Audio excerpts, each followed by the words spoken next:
Bueno, hermanos, solo para aclarar una nota y asegurar, la reunión de mujeres la reiniciamos en febrero 11, no va a ser esta semana, creo que es la siguiente, o cuando sea que caiga, pero febrero 11, martes, febrero 11 a las 4 de la tarde, 4 y media, estamos aquí reuniéndonos con las damas de nuevo, así que hermanas vayan preparando esas tareas y todo lo que tiene que ver con el estudio de las mujeres. Bueno, hermanos, les invito a abrir sus Biblias en Lucas, el capítulo 24. Lucas capítulo 24, hoy iniciamos el estudio del último capítulo de Lucas, de este libro. No sé cuántos años han pasado desde que yo comencé a estudiar con ustedes, o algunos de ustedes que venían en las tardes, este libro y este evangelio de Lucas. Seguramente han olvidado muchas cosas, pero es útil cuando vamos llegando a la conclusión de este gran evangelio, en un sentido, todo lo que ha dicho Lucas en el pasado acerca del nacimiento y el ministerio de Jesús se entrelaza con el gran evento de la resurrección.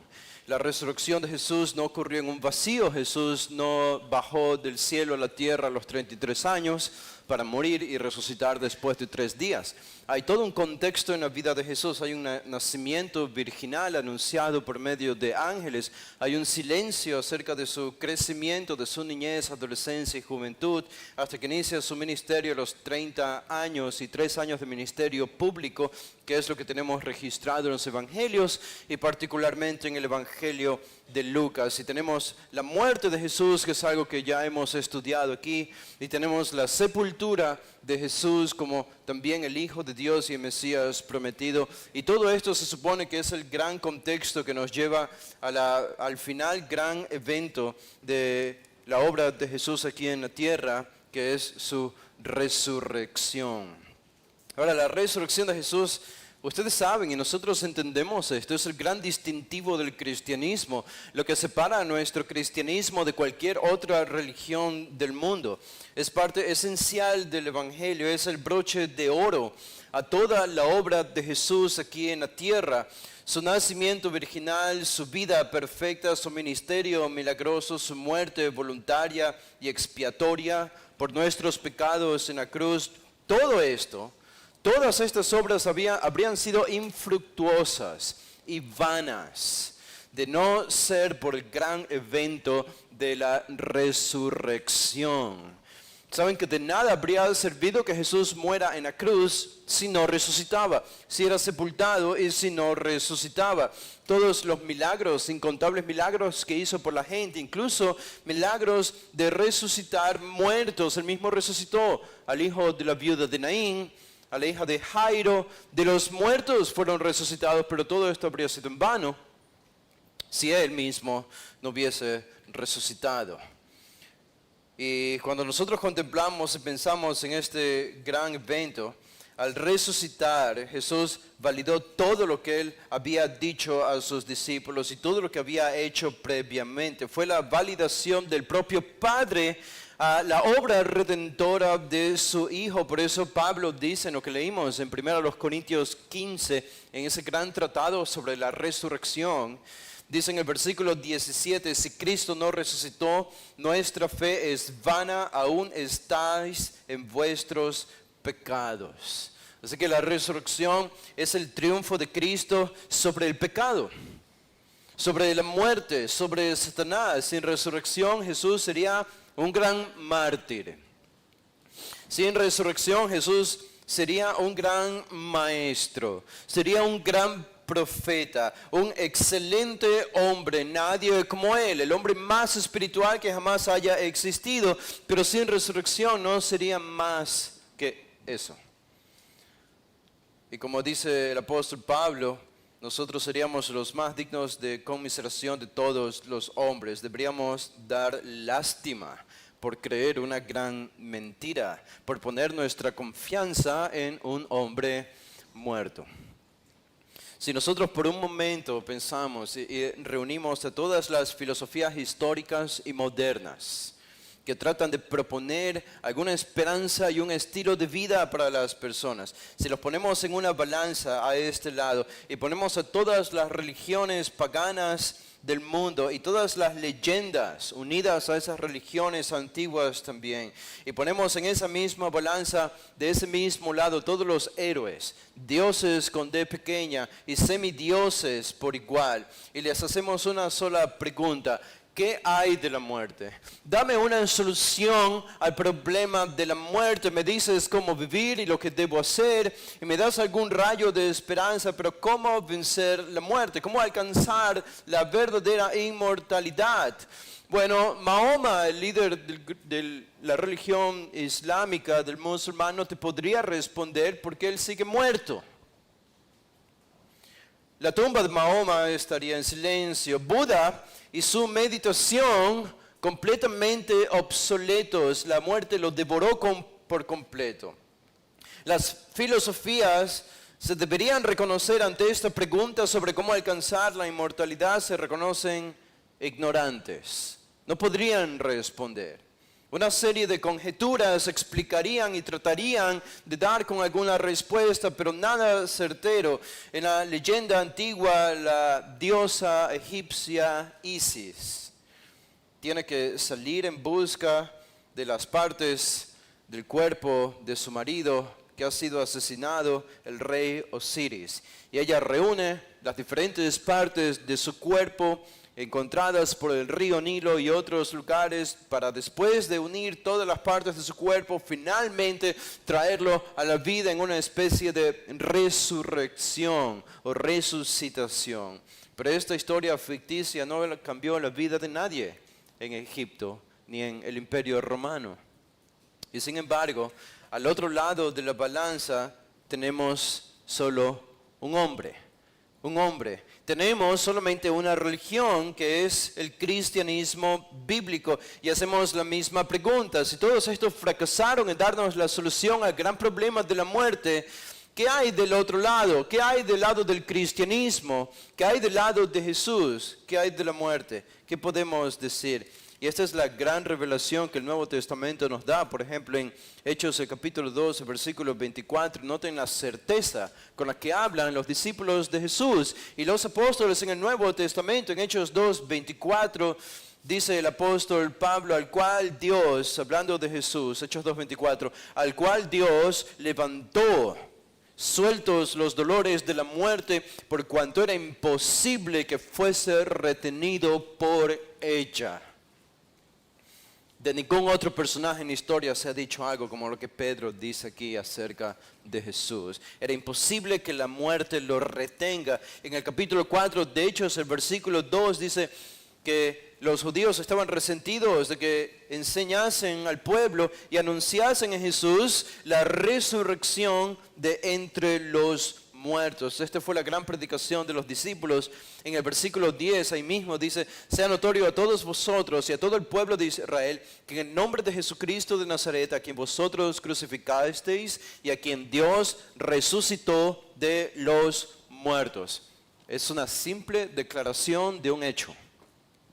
Dios lo resucitó de los muertos. Qué declaración tan simple, una declaración histórica. En el capítulo 10 tenemos en el versículo 37 también las palabras del apóstol Pedro. Dice 10:37, ustedes saben lo que se divulgó por toda Judea, comenzando desde Galilea después del bautismo que predicó Juan, cómo Dios ungió con el Espíritu Santo y con poder a Jesús de Nazaret, y cómo éste anduvo haciendo bienes y sanando todos los oprimidos por el diablo, porque Dios estaba con él. Y nosotros, dice, somos testigos de todas las cosas que Jesús hizo en la tierra de Judea y en Jerusalén, a quien mataron colgándole en un madero.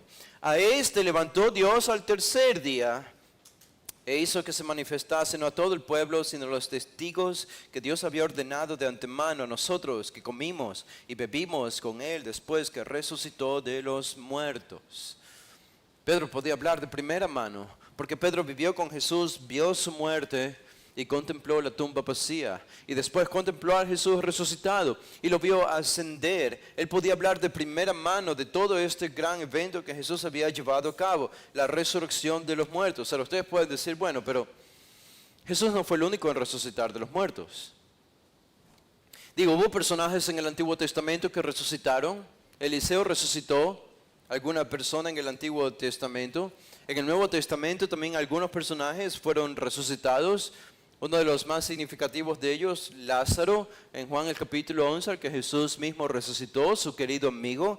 ¿Qué hay de estos hombres y mujeres que fueron resucitados, niños y jóvenes, y los que resucitaron ante la muerte de Jesús, cuando las tumbas se abrieron y hubo un gran terremoto y muertos creyentes salieron de estas tumbas para seguir viviendo? ¿Qué pasa con ellos? ¿Qué decimos de esta resurrección? Bueno, esta resurrección multitudinaria de hombres y mujeres antes de Jesús, podemos decir que es una resurrección de una calidad o de una cualidad diferente a la de Jesús. ¿Por qué dicen ustedes? Es sencillo, porque todos estos personajes volvieron a morir. Todos. Ninguno de ellos resucitó para no volver a morir. Ninguno de ellos resucitó a inmortalidad de cuerpo. Todos ellos resucitaron a mortalidad de cuerpo para volver a morir. Por eso algunos dirían, lo más apropiado es llamar a este tipo de evento una resucitación. Fueron resucitados. Una resucitación. Mientras lo que ocurrió con Jesús es una resurrección. Es decir, una resurrección, volver a la vida para no ver más la muerte. Y por eso Pablo puede decir en 1 Corintios 15 que él, su resurrección es las primicias. Es decir, es el primero en haber resucitado. Pero ¿cómo si otros resucitaron? Porque es el primero en haber resucitado para no volver a morir. Por eso él es las primicias. Y más adelante aquí en el capítulo 17 de Hechos, dice versículo 31, 17, 31 de Hechos, dice, por cuanto ha establecido un día en el cual juzgará el mundo con justicia por aquel varón a quien designó, dando fe a todos con haberle levantado de los muertos, dice el apóstol Pablo. Apóstol Pablo, así como Pedro y los demás, fueron también testigos de la resurrección de Jesús, y este fue el centro de su mensaje. Este es el mensaje que cambió y transformó el mundo del Imperio Romano paulativamente. Fue el mensaje, la proclamación de la resurrección de Jesús.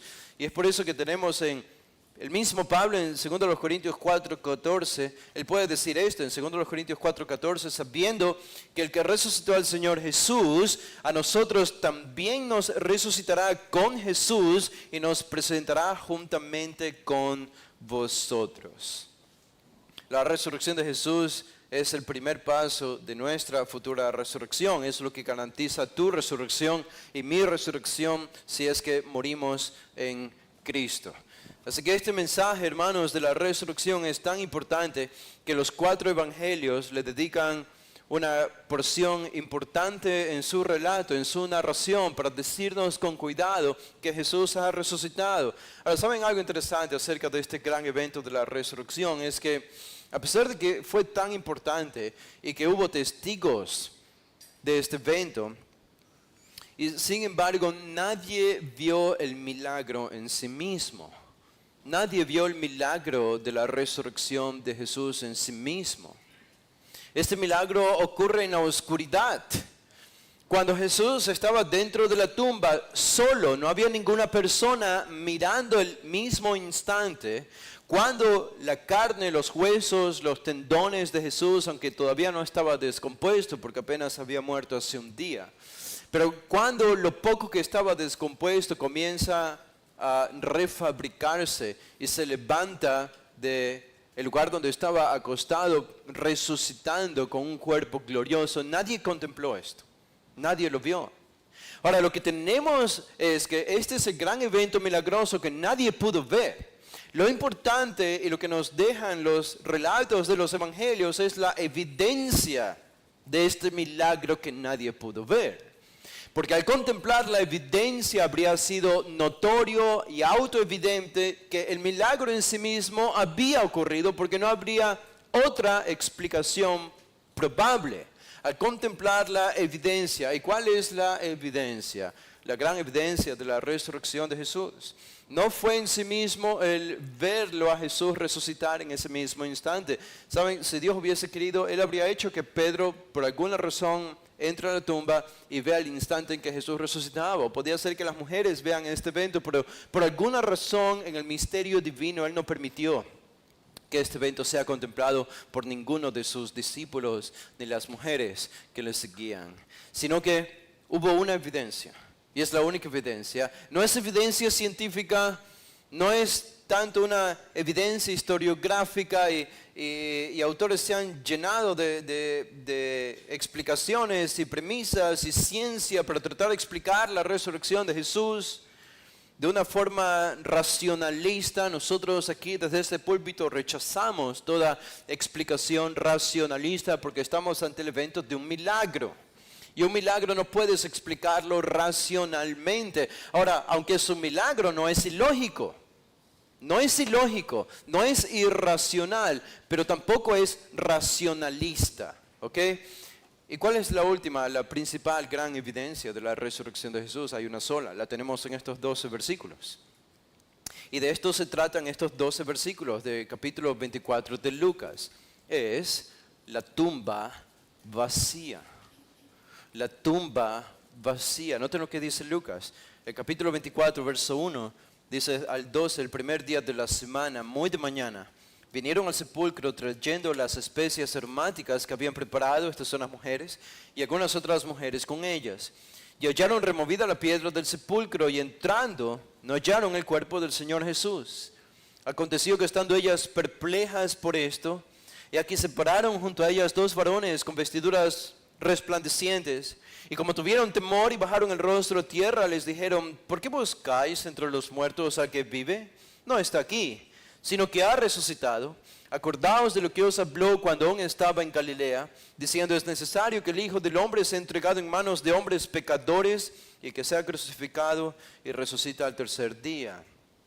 Versículo 8, entonces ellas se acordaron de sus palabras y volviendo del sepulcro dieron nuevas de todas estas cosas a los 11 y a todos los demás. Eran María Magdalena y Juana y María madre de Jacobo y las demás con ellas, quienes dijeron estas cosas a los apóstoles. Mas a ellos les parecían locura las palabras de ellas y no las creían. Pero levantándose Pedro, corrió al sepulcro y cuando miró dentro, vio los lienzos solos y se fue a casa maravillándose de lo que había sucedido. Si ustedes se fijan en algo que hemos leído en estos 12 versículos, es la ausencia de algo. Es la ausencia de fe. Hay una ausencia de fe, tanto de parte de las mujeres como de Pedro, que aparece en el versículo 12. No hay una confesión y Jesús ha resucitado de los muertos. No hay una expectativa de los seguidores de Jesús de que Él debía resucitar. No hay nada de esto. Y saben, la resurrección de Jesús es tan importante que deberíamos esperar. Es el corazón mismo del Evangelio. Deberíamos esperar que si es tan importante, el propio Satanás hiciese todo lo posible por negar o distorsionar un evento tan importante como la resurrección de Jesús. Y sí que lo ha hecho. Y especialmente desde los años 1800 en adelante, en el siglo XIX. Una serie de teorías se han propuesto para explicar la realidad de la tumba vacía, porque ven, nadie puede negar que hubo una tumba vacía. Nadie puede negar esto. Pero ¿qué es lo que sí tratan de negar? Que Jesús resucitó de los muertos. Este es el gran evento que los incrédulos tienen que negar. Incluso protestantes que son incrédulos tratan de negar, llamados liberales. Y alguna serie de explicaciones se han propuesto. Unas rayan en lo ridículo. En realidad yo estaba leyendo de una y esta decía que bueno, en realidad Jesús no resucitó de los muertos. Bueno, ¿cómo explican la tumba vacía? Ellos dicen, bueno, de la siguiente manera. ¿Se acuerdan uno de los malhechores que estaban siendo crucificados al lado de Jesús? Sucede que uno de ellos era doctor. Oh, y bueno, al final él no murió. Este criminal que era un doctor no murió en la cruz y ¿saben qué? Jesús tampoco murió.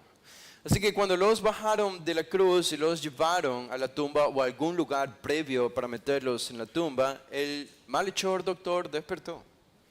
Y lo vio a Jesús mal herido porque no estaba muerto y lo sanó. Y se levantaron y se fueron caminando. Y esa es la razón por la que la tumba está vacía. Ahora, tan ridículo y lógico como esto, digo, más fácil es creer en un milagro que en una explicación como esta.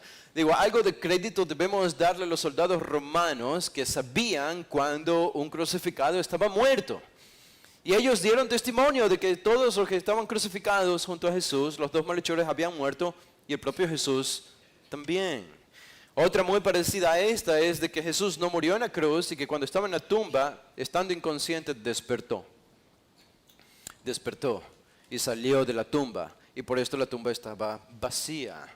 Otra postura que se ha presentado, que incluso los judíos al tiempo de Jesús trataron de diseminar, es que los discípulos de Jesús se robaron el cuerpo de Jesús.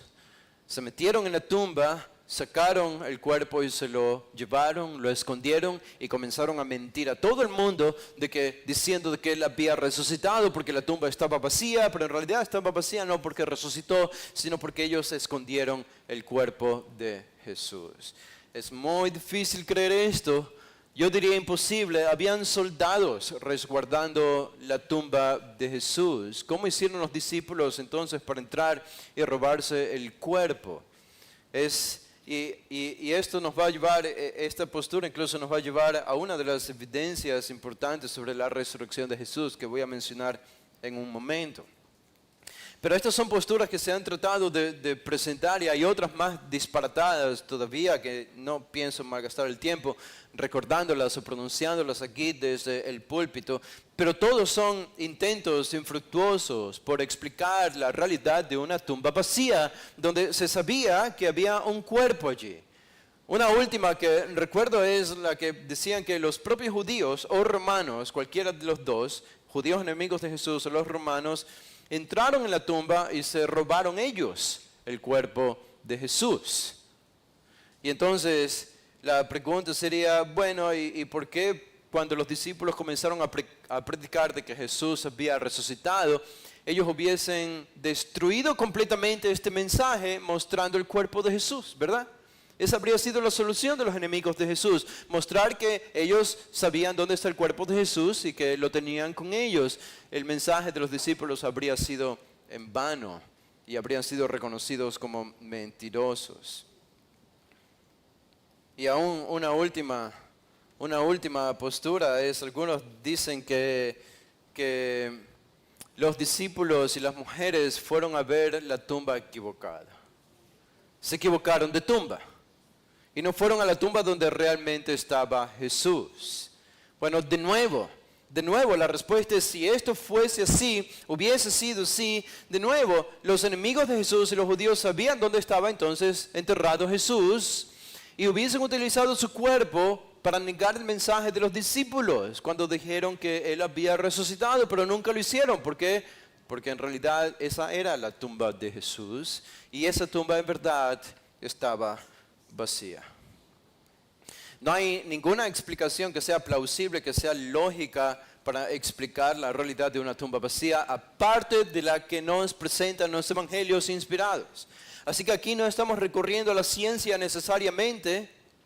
Esto va más allá de la ciencia. No estamos recurriendo a hechos, eventos historiográficos innecesarios que han tratado de utilizar muchos creyentes que se meten demasiado en la ciencia.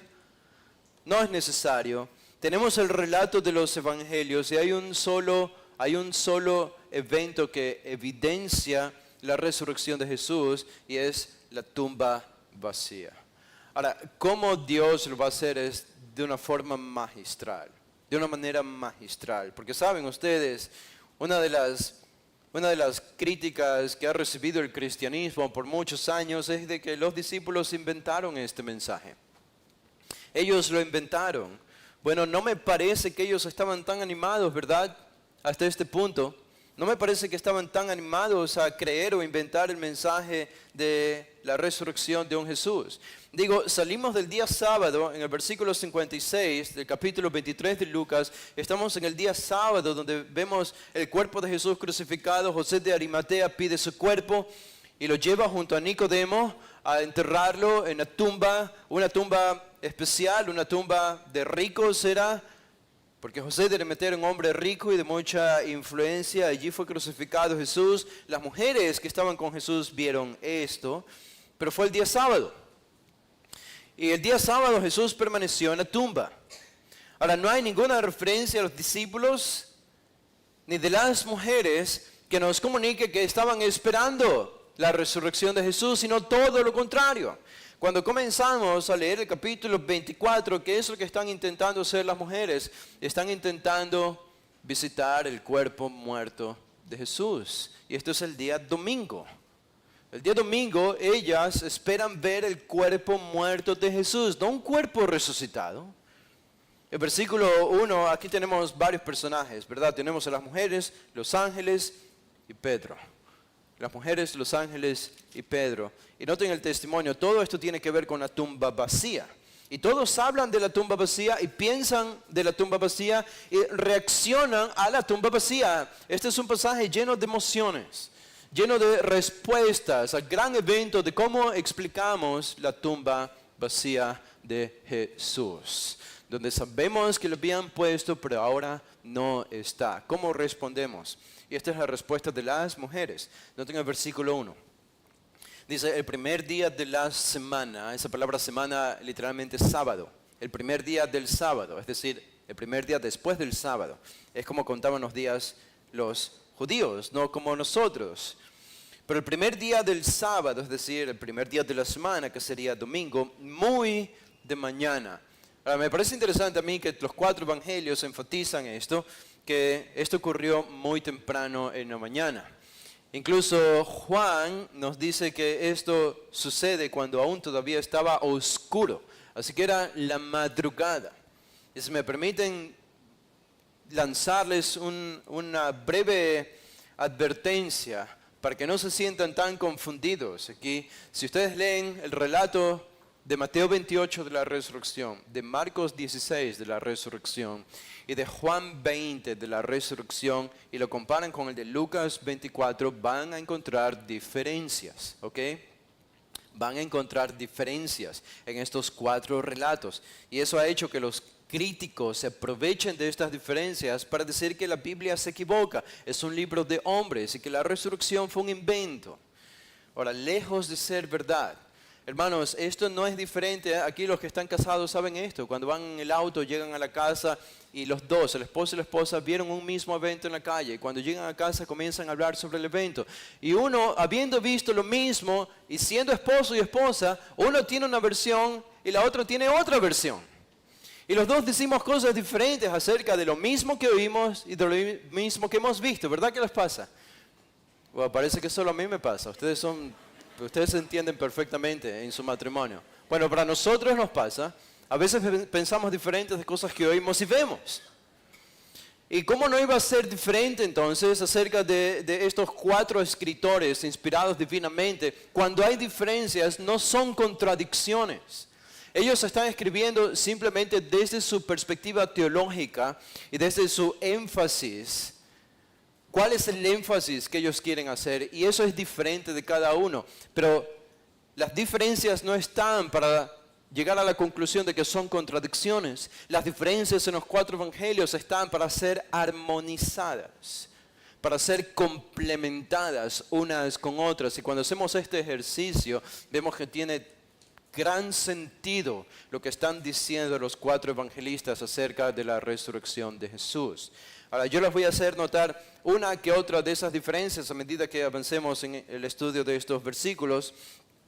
Estamos entonces con las mujeres y muy de mañana, dice, muy de mañana. Ahora hay algo aquí que no se dice, que nos dice Juan 20, y es que María Magdalena tiene un capítulo aparte en este evento. Porque parece que María Magdalena, según Juan 20, ella fue la que acudió al sepulcro antes que las otras mujeres, cuando todavía era oscuro. Y ella vio la tumba vacía, vio la piedra removida que cubría la entrada a la tumba. Y la conclusión de María Magdalena, por si acaso, este es un gran privilegio, ¿verdad?, para las mujeres, y eso es importante por algo que vamos a enfatizar en un momento, pero Dios está utilizando el testimonio de las mujeres para testificar y comunicar el gran mensaje de la resurrección de Jesús. Pero no piensen que las mujeres tuvieron este gran privilegio porque eran más espirituales que Pedro, Juan y el resto de los discípulos. La propia María Magdalena y el resto de las mujeres también, pero la propia María Magdalena, cuando ve la tumba vacía, ¿cuál fue su conclusión? ¡Oh, el gran Jesús ha resucitado! No. ¿Cuál fue su explicación? Alguien se robó el cuerpo. Alguien se robó el cuerpo. A pesar de que ella había oído al propio Jesús decir que iba a resucitar, como Pedro, Juan y el resto de los discípulos, pero notan ustedes, la mente de ellas estaba tan centrada en la tierra, en lo terrenal, tan carentes de fe, al igual que Pedro y los demás. Así que si ellas reciben el privilegio de ser las primeras en conocer la realidad de la resurrección de Jesús, no fue porque eran más espirituales que los hombres discípulos. Estaban en la misma circunstancia. Incluso María Magdalena fue a los discípulos corriendo a decirles: alguien ha robado el cuerpo de Jesús, quizá. Ese fue el gran mensaje de María Magdalena. Y después ella tuvo que volver al sepulcro.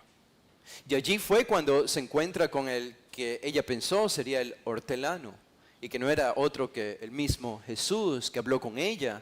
En Juan 20 tenemos esto, y fue en ese momento cuando ella creyó en la resurrección de Jesús, pero tuvo que verlo a Jesús resucitado para creer.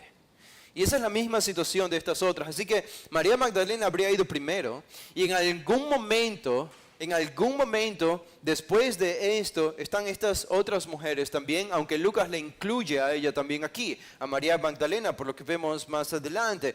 Pero están ellas allí muy de mañana, así que vemos aquí un compromiso. Aquí vemos a mujeres entregadas, a mujeres devotas. Ellas, ya sabemos por el versículo anterior, habían preparado especies aromáticas y ungüentos y descansaron el día de reposo conforme al mandamiento. ¿Por qué no ungieron el cuerpo de Jesús el día sábado? Bueno, no lo ungieron porque era día de reposo. Y el día de reposo no es que prohibía ungir un cuerpo. Eso no estaba prohibido. Lo que estaba prohibido era comprar especias aromáticas y ungüentos. Y eso es lo que ellas no podían hacer, sino hasta el día domingo, que ya era un día normal. Y es por eso que tuvieron que descansar el día de reposo, no podían comprar o terminar de preparar los ungüentos. La labor que había hecho José de Arimatea, según ellas, así que ellas dijeron: tenemos que terminar el trabajo que ellos no terminaron. Y por eso el capítulo 24 nos presentan a ellas levantándose temprano en la mañana, tan comprometidas con esto, y aquí viene la acción, ¿verdad? Ellas vinieron al sepulcro. Vinieron al sepulcro. Pero no deja de ser importante reconocer que vinieron al sepulcro sin esperanzas. Vinieron al sepulcro sin expectativas. Vinieron al sepulcro sin esperar ver la tumba vacía, sino la tumba con un cuerpo muerto. Esa fue su expectativa. Así que todo el día sábado debe haber sido un día triste. Un día de profunda meditación para estas mujeres y para el resto de los discípulos, pensando en todo lo que se ha arruinado. 3 años para nada. Pensamos que Jesús era el Cristo, el Hijo de Dios. Pensamos que Él iba a inaugurar el gran reino de Dios en medio de nosotros. Iba a deshacer de los paganos. Y nosotros íbamos a reinar con Él. Y todo este día sábado habría sido un día triste. Pero estas mujeres, de alguna manera extraña, en medio de esta profunda tristeza y decepción por la muerte de Jesús, el día domingo en la mañana, muy temprano, llenas de compromiso y de acción, vienen al sepulcro. ¿Cuál era el propósito? No ver la resurrección, sino, dice allí al final del versículo 1, trayendo las especias aromáticas que habían preparado. La labor era terminar de ungir el cuerpo de Jesús. Eso era todo lo que ellas intentaban hacer. Ahora, Reina Valera añade esta última frase, y algunas otras mujeres con ellas. Eso no aparece en los idiomas originales, ¿ok? Así que lo pueden poner entre paréntesis. No tengan miedo de rayar sus Biblias. Las Biblias están para eso, es solo tinta Es solo papel, la palabra de Dios explicada es lo que tiene el poder, pero usen sus plumas, sus lápices para rayar sus Biblias. Esa última frase no aparece en los manuscritos originales, pero sabemos que es verdad por lo que nos dice Lucas en este mismo pasaje, porque él nombra en el versículo 10 cuáles eran estas mujeres que estaban allí. Dice el versículo 10, eran María Magdalena y Juana y María, madre de Jacobo, y las demás con ellas. Así que no solo estaban estas tres, sino que había más mujeres quienes dijeron estas cosas a los apóstoles. Así que aquí tenemos a las mujeres sin expectativa, sin esperanza, seguramente decepcionadas, pero querían terminar una labor de amor hacia su maestro, a quienes había dado la salvación, estaban comprometidas con él, como en el caso de José de Arimatea, un último acto de servicio póstume hacia Jesús, quien dijo ser el Hijo de Dios. Pero lo que encontraron y no encontraron en la tumba es lo que llama la atención y es lo que Lucas nos lleva a pensar. Noten el versículo 2 y el versículo 3 utiliza el mismo verbo, es como un juego de palabras. Versículo 2 y versículo 3. Y es importante entender lo que encontraron y lo que no encontraron, porque ellas vieron lo que no esperaban ver y no vieron lo que sí esperaban ver. ¿Qué es lo que ellas vieron que no esperaban ver? En el versículo 2. Dice, y hallaron removida la piedra del sepulcro. Hallaron removida la piedra del sepulcro. Ahora, a ustedes puede parecerles extraño esto porque nosotros no vamos a los cementerios a visitar a nuestros seres queridos o familiares o amigos que han muerto. Yo no puedo recordar una sola vez que haya visitado el cementerio de algún familiar, probablemente de niño, no lo sé, pero no recuerdo, no es una práctica común entre nosotros. Sin embargo, el contexto judío era muy diferente. Y en el contexto judío donde no había todo el tecnicismo y tecnología para embalsamar o mantener un cuerpo con formol y el entierro en un ataúd, los judíos no lo hacían así, no utilizaban ataúdes como los egipcios, ellos simplemente usaban sábanas, lienzos y un sudario para el rostro, para la quijada, mantener la quijada amarrada al cuerpo. Y estas sábanas las llenaban de perfumes y ungüentos, y el sudario también para mantener el cuerpo con buen olor y mantenerlo estable sin putrefacción por algún tiempo. Así que ellas van al sepulcro, ellas van al cementerio, en otras palabras, quieren visitar el cementerio para terminar de enterrarlo bien a su maestro. Y otra de las cosas diferentes que había entre ellos y nosotros es que no tenemos nosotros puertas necesariamente para entrar a un sepulcro, pero en ese tiempo el sepulcro de un rico habría tenido una entrada, habría una cámara allí dentro donde tú bajabas unas escaleras y habían nichos donde se ponían a los muertos y había una área cuadrangular en medio de este salón o sepulcro donde uno se podía parar y arreglar el cuerpo. El cuerpo habría estado en uno de estos mesones que habían a los lados, allí habría estado acostado el cuerpo del muerto. Así que ellas esperaban de alguna manera encontrarse con el sepulcro, sabían cuál era porque lo habían visto, y Marcos nos dice que ellas no habrían sabido cómo mover la piedra. Obviamente no tenían la fuerza. Era una piedra circular que pesaba 1 tonelada, más de 1 tonelada, imposible de ellas para mover solas. Así que lo único que estaban pensando, según el relato de Marcos, era probablemente esperar a que algún hombre aparezca, ¿verdad? Un hombre podría solucionar esto. 2 hombres o 3 hombres quizá serían capaces de remover esta piedra. Noten lo que ellas decían entre sí en el capítulo 16 de Marcos, en el versículo 3, antes de llegar allí, dice, bueno, vinieron al sepulcro ya ha salido el sol, pero decían entre sí, es decir, antes de llegar al sepulcro, decían entre sí, ¿quién nos removerá la piedra de la entrada del sepulcro? Ellas sabían cuál sepulcro era. No todos los sepulcros en ese tiempo tenían una piedra circular que podía ser removida. Eran en realidad muy pocos en las afueras de Jerusalén porque había poca gente rica. Pero Jesús fue enterrado en un sepulcro como este. Ellas lo distinguían muy bien y su gran pregunta antes de llegar al sepulcro es, ¿pero cómo le hacemos? Porque no tenemos fuerza para mover esa gran piedra. ¿Cómo hacemos? Vamos a ver a los hombres que nos puedan ayudar. Pedro, ausente. Juan, ausente.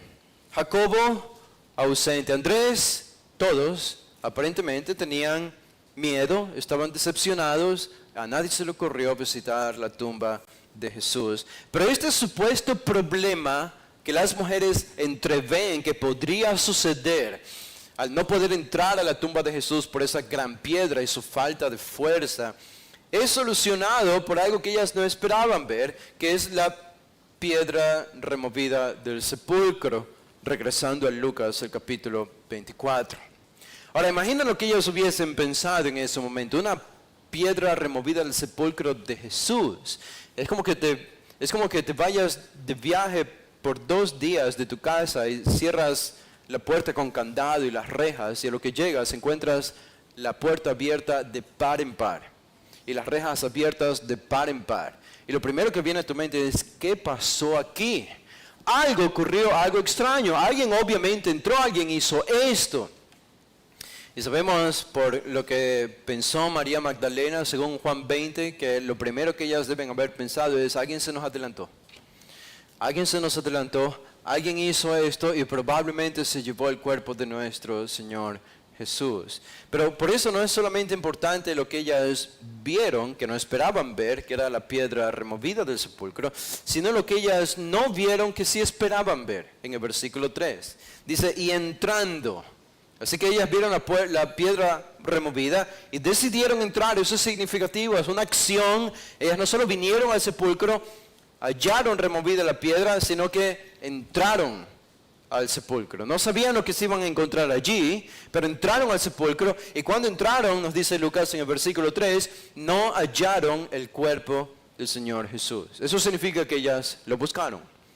Lo buscaron allí a su izquierda, a su derecha, en los nichos, en alguna esquina de ese salón no tan pequeño que era el sepulcro donde Jesús fue sepultado, pero no encontraron el cuerpo de Jesús. Bueno, ¿cuál fue la reacción de estas mujeres entonces? Una tumba vacía. ¿Jesús ha resucitado? No. Observen el versículo 4. Dice, aconteció que estando ellas perplejas por esto. Estaban perplejas. ¿No es interesante que la Biblia nos dice no solamente lo sorprendidas que ellas estaban? La idea de esta palabra aquí es que estaban confundidas. Confundidas. Y todo tipo de teorías seguramente estaban rondando su mente.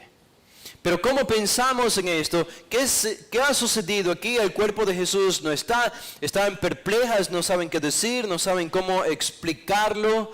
Hay gran confusión entre todas estas mujeres y seguramente están conversando entre ellas, tratando de dar una explicación plausible a un evento de una tumba vacía. Y sabemos que su primera explicación no fue ha resucitado. Esta no fue la explicación de ellas, ni siquiera lo que ellas pensaron. Y algo torpes se debieron haber visto, porque en sus manos traían todos los ungüentos y los aromas con el que iban a ungir el cuerpo de Jesús. Y están allí ellas dentro del sepulcro cargando todos estos perfumes, pero la tumba está completamente vacía. Así que toda esta preparación de los perfumes, ese día muy temprano en la mañana, fue completamente obsoleto, fue completamente inútil. ¿Saben? Nunca utilizaron estos perfumes. Nunca utilizaron estos aromas. Los prepararon por gusto, pero ellos habrían dicho una vez que entendieron el gran evento, oh, qué gran bendición, qué gran evento. Nunca utilizamos nuestros perfumes. ¿Por qué? Porque Jesús ha resucitado. Esto es lo que habrían explicado ellas después de estos eventos. Pero a este punto al menos parecen algo tontas. ¿Qué hacemos? Estamos con perfumes aquí y no hay cuerpo. ¿Qué pasó? ¿Alguien robó el cuerpo? Pensó María Magdalena. Y en ese mismo instante dice, inmediatamente, versículo 4, dice, he aquí, se pararon junto a ellas 2 varones con vestiduras resplandecientes. Ahora, me gusta que Lucas dice, sabemos que son ángeles porque tienen vestiduras resplandecientes, y no sé si alguna vez has visto una persona común y corriente con vestiduras resplandecientes, pero no funciona así, no existen ese tipo de personas, y esa es la manera de Lucas para decirnos que estos eran 2 ángeles, pero no usa la palabra ángeles, usa la palabra varones, ¿verdad? varones. Esa es la palabra literal. Es decir, en oposición a mujeres, eran varones. Saben que en la Biblia siempre se presentan a los ángeles con una figura masculina. Así como Dios siempre se presenta con una figura masculina y el Hijo de Dios es masculino. El Espíritu Santo con pronombres o artículos masculinos también. Ustedes se preguntan, ¿por qué él está diciendo esto? Es demasiado obvio para nosotros. Bueno, no sé si a ustedes les pasa, pero a veces que leo libros o veo fotos o veo algún documental histórico o cuadros antiguos de iglesias antiguas en la era medieval o incluso modernos, se ven a ángeles, pero esos ángeles parecen más mujeres que hombres, ¿verdad? Es decir, tienen un tinte afeminado, no sé por qué. Algo pasó en la Edad Media o en el Renacimiento europeo que a los pintores europeos les gustaba graficar a los ángeles con un tono de amaneramiento o medios afeminados, con el cabello largo, el rostro inclinado y con manos así, algo extraño. Pero es importante, no sé si a ustedes les pasa, pero es importante para mí al menos saber que estos dos ángeles son dos varones. Y no tenían una impresión o no daban una impresión afeminada. Buen recordatorio para nosotros los hombres, ¿verdad? Cómo debemos comportarnos y cómo debemos actuar en la sociedad como varones, no como mujeres. Pero aquí estaban estos dos varones con vestiduras resplandecientes. Ahora, ¿cuál fue la reacción de las mujeres al ver estos dos ángeles? Dice el versículo 5, y como tuvieron temor. La palabra temor en realidad puede ser traducida como estaban aterradas al ver estos dos ángeles con vestiduras resplandecientes que centelleaban.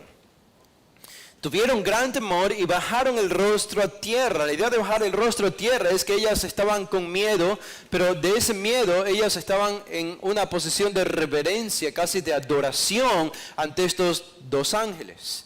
¿Ok? Esa es la postura en la que ellas están encontradas allí. Y justo en el momento cuando nosotros nos preguntamos, okay, ¿cómo explicamos el evento de la tumba vacía? Notan, el evento en sí mismo no es suficiente, necesita de una explicación.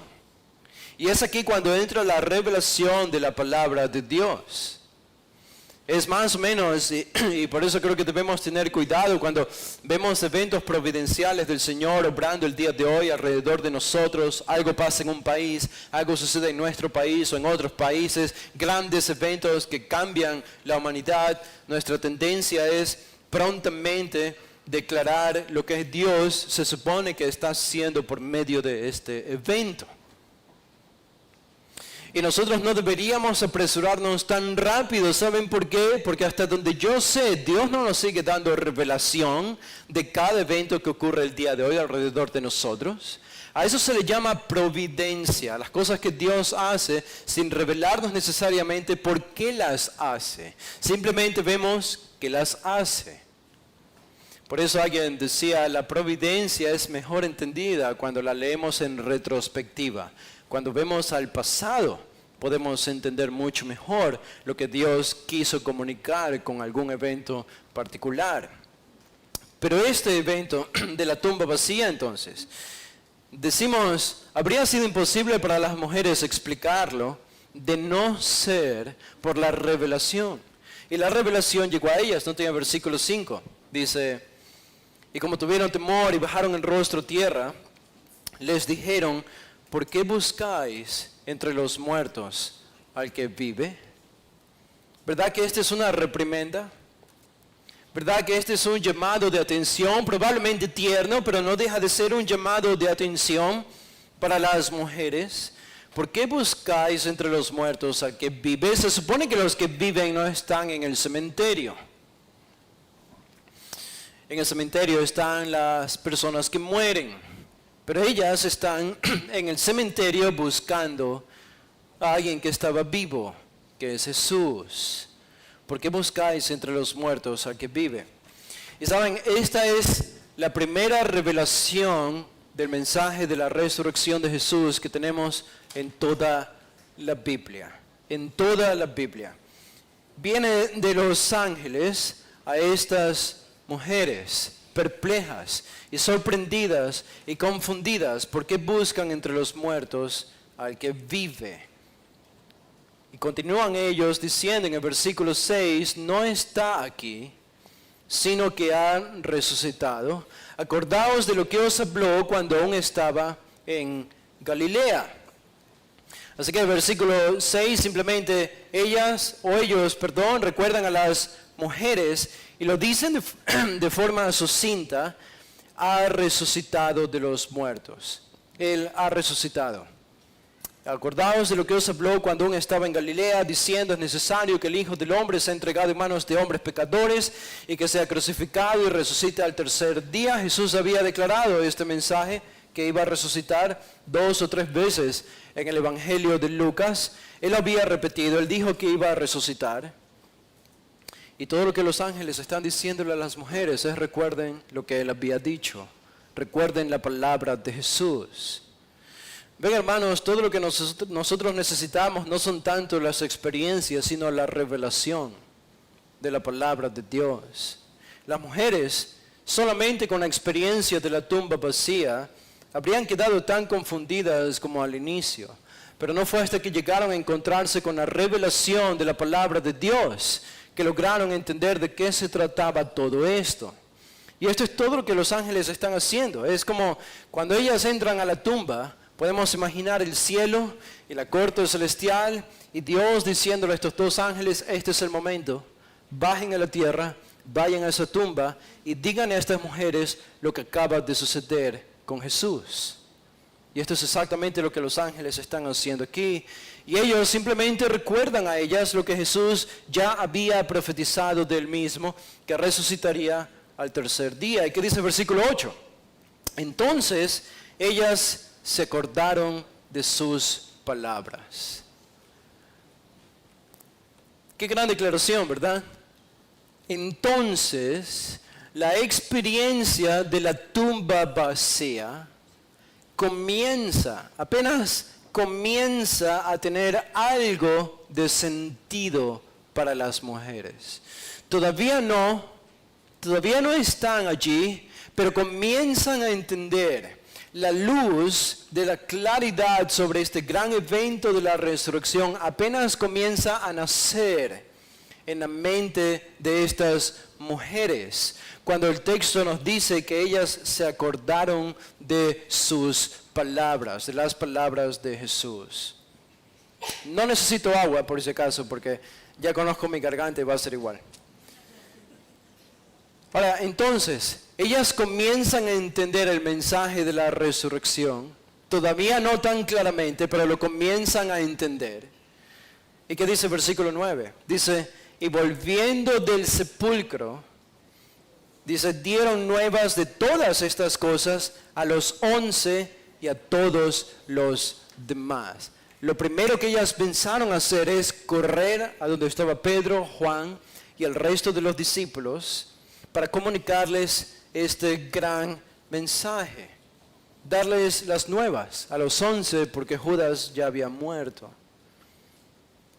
Y estas mujeres eran María Magdalena, Juana y María, madre de Jacobo, y las demás con ellas, quienes dijeron estas cosas a los apóstoles. Ahora, ¿por qué esto es interesante? ¿Quién le comunica a quién sobre el mensaje de la tumba vacía? Y del mensaje de los ángeles de que Jesús ha resucitado. No son los discípulos, no es el gran Pedro, no es el gran Juan y Andrés, no son los que vieron la transfiguración, no son los hombres de la historia, los grandes héroes aquí. Son las mujeres las que comunican este mensaje a los apóstoles, a los discípulos de Jesús. Ahora, es algo extraño como Dios hace las cosas, pero viéndolo en retrospectiva nosotros podemos decir tiene perfecto sentido. ¿Saben? Al ver la respuesta de Pedro y de los demás discípulos, llegamos a una sola conclusión.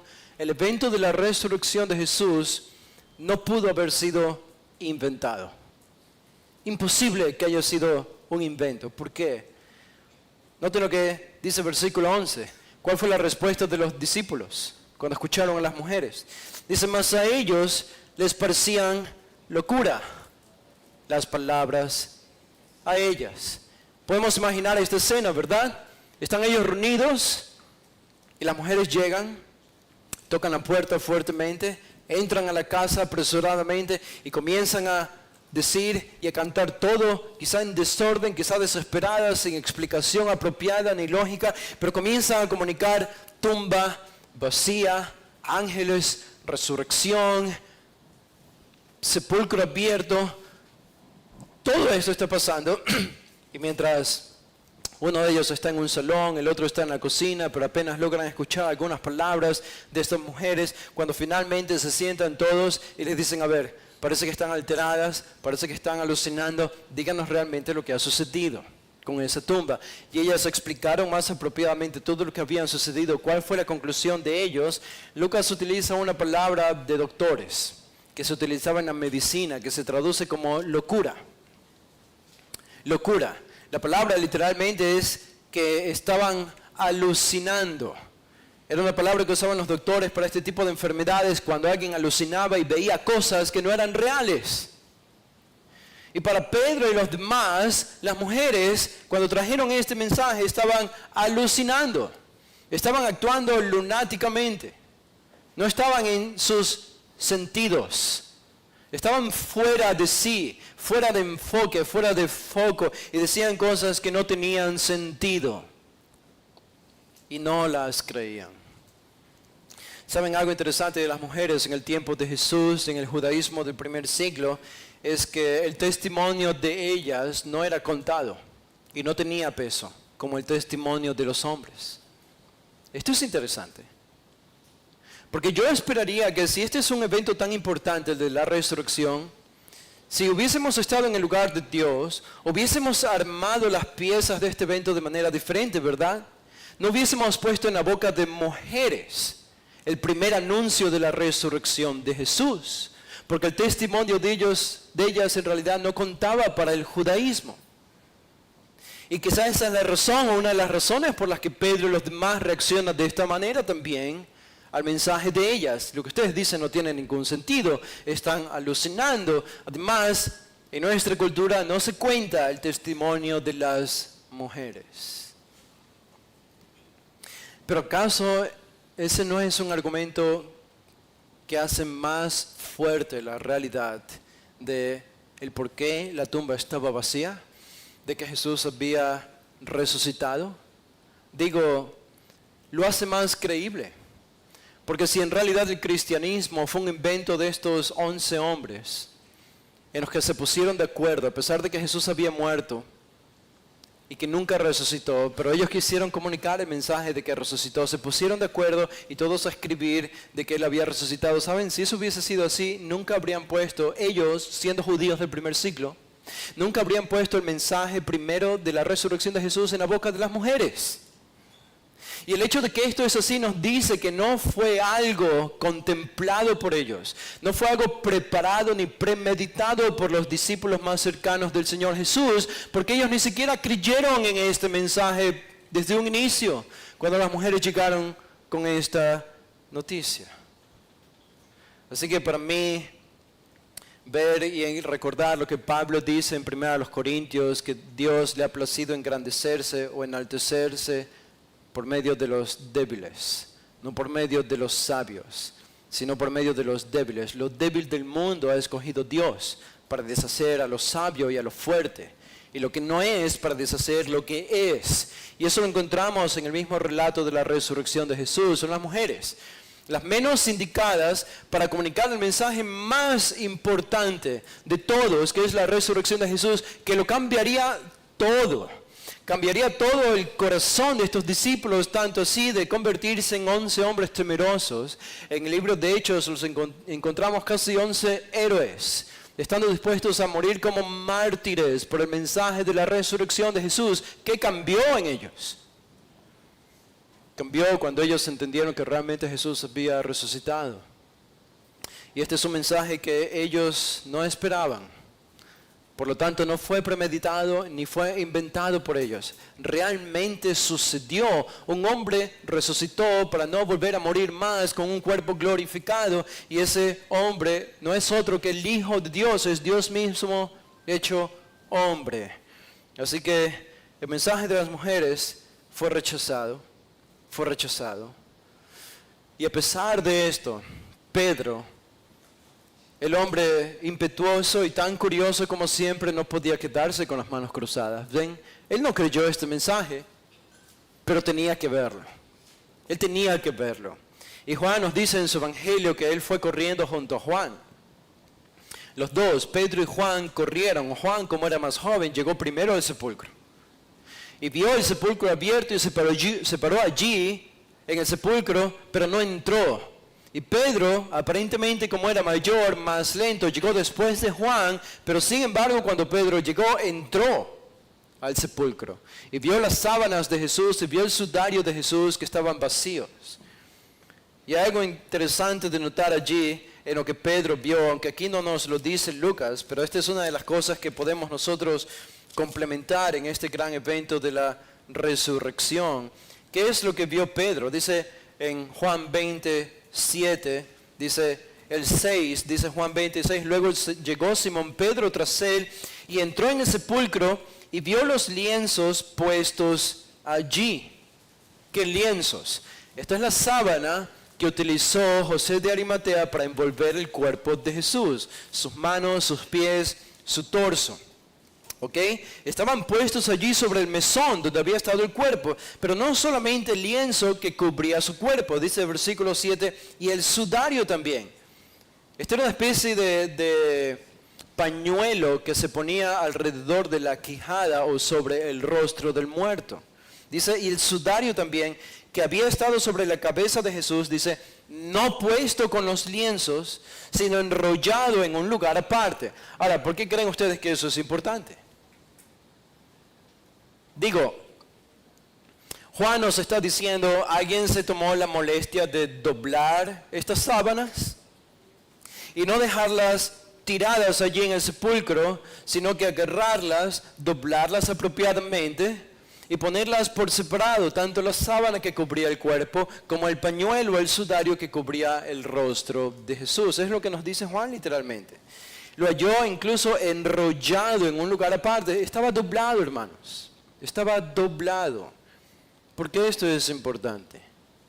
Bueno, esto es importante porque si el cuerpo de Jesús fue robado por ladrones, fue robado por los judíos o por los romanos, no le habrían sacado los lienzos ni el sudario, lo habrían robado junto a los lienzos, envuelto en las sábanas y en el sudario.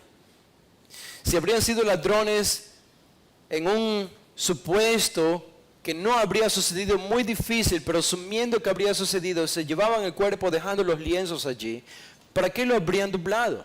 No lo habrían doblado, hubiese estado echado en el piso. Pero la escena que nos presenta Juan de lo que vio Pedro cuando entró en el sepulcro es de alguien que se levantó de allí, que se sacó las sábanas, que las dobló y las puso en su lugar apropiado. Ahora no digo que este es un pasaje de estos que nos sirve para hacer nuestra cama cada vez que nos levantamos. No es un pasaje moral que nos enseña esto. Es simplemente que Jesús mismo habría hecho esto, ¿verdad? Y es una prueba más de que Él había resucitado. Y esto es lo que vio Pedro, regresando a Lucas 24, 12. Dice, pero levantándose Pedro corrió al sepulcro. Y cuando miró dentro, vio los lienzos solos. Esto es lo que vio Pedro. ¿Y qué hizo? Después de esto se fue a casa maravillándose de lo que había sucedido. ¿Creyó Pedro? Todavía no. ¿Saben cuándo creyeron? Esto es el domingo en la mañana. Ellos creen el domingo al atardecer o casi en la noche. Apenas allí creen. Cuando llegamos aquí en el camino de Emaús y estos dos discípulos expresan a Jesús sin saber que era Jesús, conversando con Él, dicen, nosotros estamos tristes porque pensamos que Él iba a ser el gran hombre que vendría a liberarnos. Pero no fue Él. Y este era el mismo sentimiento de Pedro y los demás. Pero qué interesante, y no me deja de sorprender, cómo Lucas arregla su información y su material, y cómo Dios orquestó estos eventos para no dejar ninguna tela de duda de que este evento de la tumba vacía tiene solamente una posible explicación. Y esta posible explicación es que Jesús resucitó de los muertos. El sepulcro fue abierto por un terremoto y por medio de un ángel, y Jesús salió caminando de este sepulcro. Es la única explicación posible. Aún los discípulos no creen, pero la luz comienza a salir para las mujeres, para Pedro y para Juan. Algo comienzan a entender, hay maravilla, hay sorpresa, las mujeres se sorprenden, están perplejas, están emocionadas, todavía no entienden. Y acá al final Pedro también regresa a casa maravillándose de lo que había sucedido, pero todavía no hay una confesión de la resurrección de Jesús. Aún no llegamos a ese punto, aún no llegan a ese punto, y esto a mí solo me afirma más todavía de que este es un evento que ellos no esperaban que sucediera. Y por lo tanto, cuando ellos proclaman el mensaje de la resurrección, una sola cosa explicaría este gran cambio en Pedro y en los demás. Y es que un evento milagroso cambió y transformó enteramente sus vidas. Eran unos antes y eran otros después, cuando entendieron la resurrección. ¿Qué significaba para ellos la resurrección? Lo significó todo. ¿Qué significa la resurrección para ti? Debería significarlo todo. Digo, ellos pusieron el mundo patas arriba una vez que entendieron el evento de que Jesús había resucitado de los muertos. Si tú entiendes que Jesús resucitó de los muertos, bien por ti, pero no es suficiente. A ese entendimiento externo se le debe agregar un afecto interno. El corazón tiene que llenarse de afecto por el evento de la resurrección de Jesús. Como un adelanto de mi propia resurrección, como una garantía de que mis pecados han sido perdonados. Digo, ¿cuánto debería cambiar nuestra vida sabiendo que mis pecados han sido eternamente perdonados en la cruz? Y que la resurrección de Jesús fue el evento que probó que mis pecados verdaderamente han sido perdonados en la cruz. Esto, hermano, solo se hace con el ojo de la fe. Esto se hace con el afecto del corazón. Esto se hace simplemente en contrición. Estos son los secretos del corazón y es solamente donde Dios puede llegar, no obra humana, no méritos humanos, ni religiosidad humana. La resurrección no nos hace más religiosos. La resurrección nos debe volver en verdaderos cristianos. Y esto es lo que deberíamos ser. Y Lucas apenas está desarrollando este tema que va a continuar en el siguiente pasaje, cuando Jesús visita a los dos discípulos que van camino a Emaús. Vamos a orar, hermanos. Padre, te damos gracias, Señor, por este día. Gracias, Señor, por tu palabra y por el mensaje de la resurrección de Jesús. Un evento que cambió el mundo y lo transformó todo. Cuando pensamos en la realidad del infierno, donde son condenados los que van sin esperanza, y pensamos cuál debería ser y cuál es la única solución a esto. Pensamos en el rico y Lázaro, cuando Lázaro fue enviado al lugar de tormento, el preámbulo del infierno. Y estando allí, en el mismo lugar de tormento, conversa con Abraham. Y él pide una salida, pide una solución a esa muerte eterna, a ese sufrimiento eterno. Y él rechaza la solución. Él rechaza la solución. Él pide que sus familiares puedan verlo a Lázaro resucitar para creer que hay vida después de la muerte, que hay un infierno y que hay un cielo. Pero la divina respuesta de Abraham es, aunque vean a un muerto resucitar, no creerán, si no creen al testimonio de Moisés y de los profetas. Nuestro corazón, Señor, debería de la misma manera cargarse de una cierta agonía, tristeza y compulsión cuando vemos a hombres y mujeres alrededor de nosotros en nuestra sociedad poniendo su fe y creyendo sin ningún problema que hay una vida después de la muerte, incluso algunos buscando tener algún contacto misterioso y esotérico con sus seres queridos que han muerto. O creen en apariciones de ángeles o de demonios o de fantasmas y ponen su fe en estas cosas y creen en estas cosas, Señor, cuando se les predica el mensaje de que Jesús resucitó. No hay ningún cambio. No lo creen. No es el afecto de ellos. No lo abrazan con el corazón. Y no lo harían incluso si estuviesen en las mismas salas del infierno. ¿Por qué entendemos, Señor? Es algo que solo tu palabra puede hacer. Y el poder desde el cielo que decides emitir sobre cada corazón para quitarle la venda de los ojos, es lo único que puede hacer que una persona realmente entienda la resurrección y sea transformado por este gran evento. Y es nuestra petición y es nuestro deseo. Aquí en esta sala, en esta iglesia, esta es la razón por la que algunos vienen y siguen sin esperanza. Porque no han creído y no han abrazado con el afecto del corazón el mensaje de que Jesús ha resucitado de los muertos y todo lo que esto significa. Pero rogamos, Señor, que esa sea una realidad pronta en todos. Oramos esto.